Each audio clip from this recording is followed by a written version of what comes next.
Professor Manoj Jha. शुक्रिया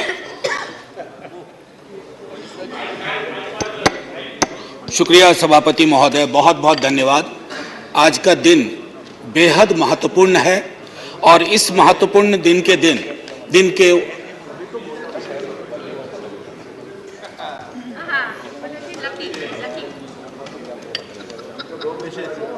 नहीं शुक्रिया मैडम मेरी शुभकामनाएं स्वीकार करें। मैं यहां से बोल रहा हूं, इधर मैं यहां से बोल रहा हूं। शुक्रिया, बहुत अच्छा अवसर है कि आप यहां आई हैं। कितनी खुशी हो रही है बता नहीं सकता। आज सुबह माननीय सभापति महोदय ने कहा था कि ह्यूमर वगैरह हमारी जिंदगी से चला गया, तो मुझे स्मरण है ये किताब, मैं एक ही किताब लेके आया हूं, ऐसी 5 किताबें हैं कॉन्स्टिट्यूएंट असेंबली डिबेट्स की। तो इसमें सर ऐसी 5 किताबें हैं कॉन्स्टिट्यूएंट असेंबली डिबेट्स। सो माननीय उपसभापति जी, एक मिनट प्लीज। माननीय उपसभापति जी, 75 कैसे बनाया जा रहा है मेरी समझ में नहीं आ रहा है, क्योंकि अगर हम कॉन्स्टिट्यूएंट असेंबली से 75 जोड़े तो 2021 में पूरा होता है, अगर आजादी से जोड़े तो 2022 में पूरा होता है, और अगर पहली लोकसभा से जोड़े तो वो 2027 में पूरा होता है। तो ये 75 की गणना कहां हुई, किस ज्योतिषी ने की मुझे नहीं पता। मेरे हिसाब से 75 नहीं है, लेकिन 75 वाली फील में अपनी बात रखूंगा। हां, तो माननीय उपसभापति जी, हुआ यूं कि सरोजिनी नायडू जी को बुलाया गया बोलने के लिए संभवतः 11 दिसंबर 1946 को। कम लोगों को यहां पता होगा कि सरोजिनी नायडू जी बिहार से चुनकर संविधान सभा में आई थी। तो उनको चेयरमैन साहब ने कहा कि अब बुलबुले हिंद, नाइटिंगेल ऑफ इंडिया आएंगी, लेकिन कविता में अपनी बात कहेंगी, प्रोज में नहीं कहेंगी। उन्हें थोड़ा बुरा लगा, मजाक में ही सही। उन्होंने कहा कि आपका अब ये व्यवहार, आपका ये कहना अनकॉन्स्टिट्यूशनल है। तो उन्होंने कहा नहीं, फिर भी सुनाना होगा। तो उन्होंने एक चीज सुनाई जो मैं पेशे नजर कर रहा हूं माननीय सभापति जी को। सुबह बड़ी बेसब्री से वो कह रहे थे कि ह्यूमर चला गया, तो उन्होंने सुनाया कि बुलबुल को गुल मुबारक, गुल को चमन मुबारक, रंगीन तबीयतों को रंगे सुखन मुबारक। तो ये मैं ये बता रहा हूं कि ये हमारा ध्येय था। अब सुबह चर्चा की, हमारे लीडर ऑफ द हाउस ने बड़ी खूबसूरत चर्चा की और जिक्र किया सर्वपल्ली राधाकृष्णन का। यहां है ठीक सामने सर्वपल्ली राधाकृष्णन। उन्होंने एक बात कही थी और मैं वो श्लोक पढ़ना चाहता हूं। मृदुना दारुणं हंति मृदुना हंत्य दारुणम, मृदुना दारुण हंति मृदुना हंत्य दारुणम, ना साध्यं मृदुना किंचित तस्मात् तीव्रतरं मृदु। इसका आशय यह है माननीय सभापति, उपसभापति जी, कि अग्रेशन से, अग्रेसिव बिहेवियर से आप चीजें हासिल नहीं कर सकते। इस देश में मेरे विद्वान साथियों ने उधर से उपलब्धियां गिनाई, हमारे कुछ विद्वान साथियों ने यहां से कमियां गिनाई। मैं दोनों के बीच में चुनौतियां गिनाना चाहता हूं। चुनौतियों की वजह से आज हम यहां हैं, और सिर्फ हम ही नहीं हैं, 140 करोड़ लोगों का यह भवन है, चाहे नया वाला हो या पुराना वाला हो। तो आज के दिन ये मेरी ओर से एक विदाई भाषण भी है, अपने दल की ओर से, इस इमारत को, जिस इमारत में हिंदुस्तान की तकदीर लिखी गई संविधान सभा के माध्यम से, और वो तकदीर लिखने वाले संकीर्ण दायरों में नहीं सोचते थे। मैं उस पर आऊंगा थोड़ा 2 मिनट के बाद। माननीय सभापति जी, बहुत चर्चा होती है, 47 में बंटवारा हुआ था इस देश का। बंटवारे के बावजूद उतनी घृणा, उतनी नफरत, पीड़ा के बावजूद नहीं थी। अभी हाल में एक रोमिला जी की किताब आई, वो कहती है बड़ी खूबसूरती से, have we moved from integrated nationalism to segregated nationalism. क्या हम एकीकृत राष्ट्रवाद से एक विभाजित, विखंडित राष्ट्रवाद की ओर बढ़ रहे हैं? क्योंकि यह इमारत, इसकी बुनियाद मेलजोल पे है, इसकी बुनियाद में बंटवारे के बावजूद बंटवारा नहीं हुआ। तो मैं हाथ जोड़ के विनती करूंगा, सरकार जरूर बनाइए, अगला चुनाव भी लड़ेंगे, खूब दिल से लड़ेंगे, इंडिया भी रहेगा, भारत भी रहेगा, कोई में से एक चॉइस नहीं है, क्योंकि हमको इंडिया भारत करके जम्बू द्वीप तक नहीं जाना है। मैं सिर्फ इतना कहूंगा कि वो जो मेलजोल की सीमेंट है उसका खात्मा हो रहा है, उसको बचाइए। माननीय सभापति जी, मैं दो व्यक्तियों के मध्य में अपनी कुछ बात रखना चाहता हूं। संविधान सभा में ऑब्जेक्टिव रेजोल्यूशन जवाहरलाल जी लेके आए और संविधान सभा में जब ड्राफ्ट सबमिट हुआ तो बी.आर. अंबेडकर ने वो ड्राफ्ट सबमिट किया।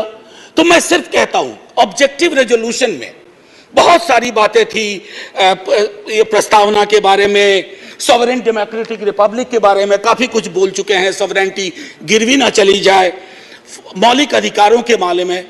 हमें आपके पीछे एक तराजू है, वो तराजू हमें लगाना होगा कि मौलिक अधिकार में कहां पहुंचे, सॉवरेनिटी में कहां पहुंचे, डेमोक्रेटिक रिपब्लिक के मसले पे कहां पहुंचे। High flying words don't cover up our failures, let's not look for that.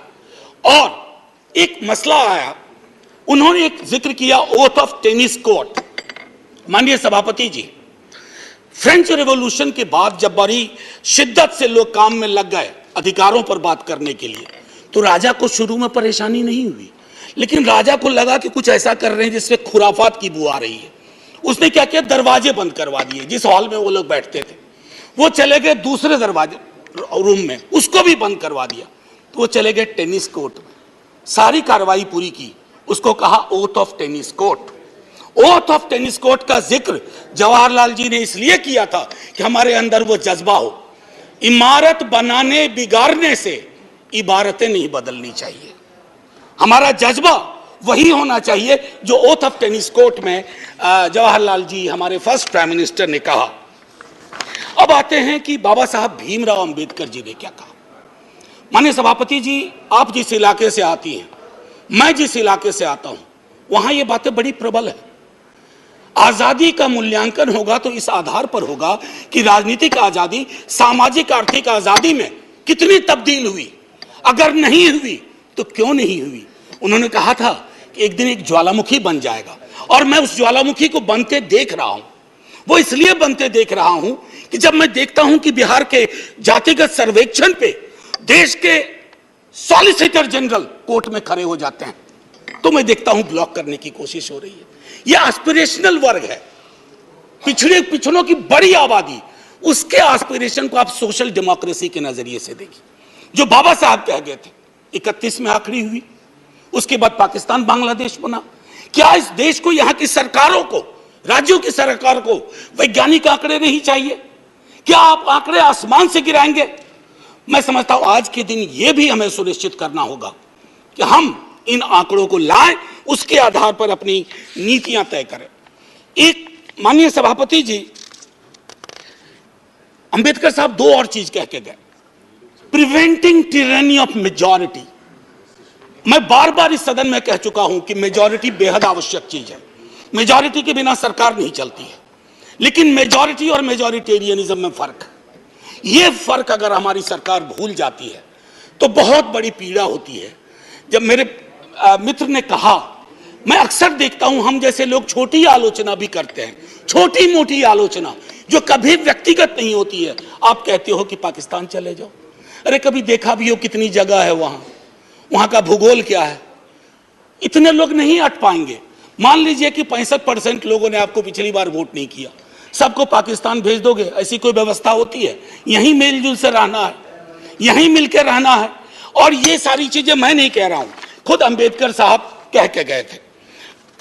Madam, आपकी तरफ से मैं एक और चीज, एक दो छोटी चीज कह करके, इस देश की एक बड़ी आबादी, सभापति महोदया, मैं आपका सभापति महोदया अभी बिल मत, 2 मिनट लूंगा, ज्यादा नहीं, आज पहली बार हैं, इतने नजरिए इनाद कर दीजिए। मैं सिर्फ इतना कहना चाहूंगा कि बेरोजगारी को लेकर के हमारा दृष्टिकोण साफ होना चाहिए।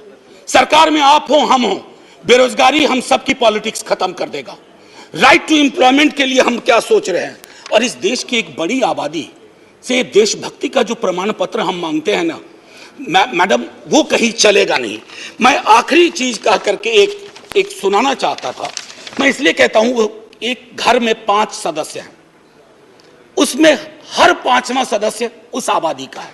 अगर उस घर में उस 5वें सदस्य को आप एलिनेट करेंगे, दूर करेंगे, घर कभी महफूज नहीं रह सकता। और आखिरी में मैं साहिर को जाता हूं और वहीं खत्म कर दूंगा, आपको घंटी बजाने की जरूरत नहीं पड़ती। आओ कि आज गौर करें इस सवाल पर, देखे थे हमने वो हंसी ख्वाब क्या हुए। दौलत बढ़ी तो मुल्क में अफलास क्यों बढ़ा, खुशहाली आवाम के असबाब क्या हुए। जो अपने साथ साथ चले कुएदार तक, वो दोस्त वो रफीक वो अहबाब क्या हुए। क्या मोल लग रहा है शहीदों के खून का, क्या मोल लग रहा है शहीदों के खून का, मरते थे जिन पे हम वो सजाए याब क्या हुए। बेकस बरहनगी को कफन तक नहीं नसीब, वो बादा आए अतलसों के मुखाब क्या हुए। जमहूरियत नवाज बशर दोस्त अमन ख्वाह, खुद को जो खुद दिए थे वो अलकाब क्या हुए। मजहब का रोग आज भी क्यों लाइलाज है, मजहब का रोग आज भी क्यों लाइलाज है, वो नुस्खा हाय नादिर व नायाब क्या हुए। हर कूचा शोला जा रहे हर शहर कत्लगाह, यकजहती हयात के आदाब क्या हुए। सहराए तीरगी में भटकती है जिंदगी, उभरे थे जो उफक पे वो माताब क्या हुए। मुजरिम हूं अगर मैं तो गुनहगार तुम भी हो, मुजरिम हूं अगर मैं तो गुनहगार तुम भी हो। रहबराने कौम खताकार तुम भी हो। जय हिंद ma'am, and salute to all the freedom fighters, संविधान सभा के उन तमाम लोगों को। और मैं चाहूंगा कि सेंगोल के बगर में एक बड़ी आकृति में इनकी तस्वीरें वहां लगाई जाएं और हमें प्रेरणा देते रहें। जय हिंद।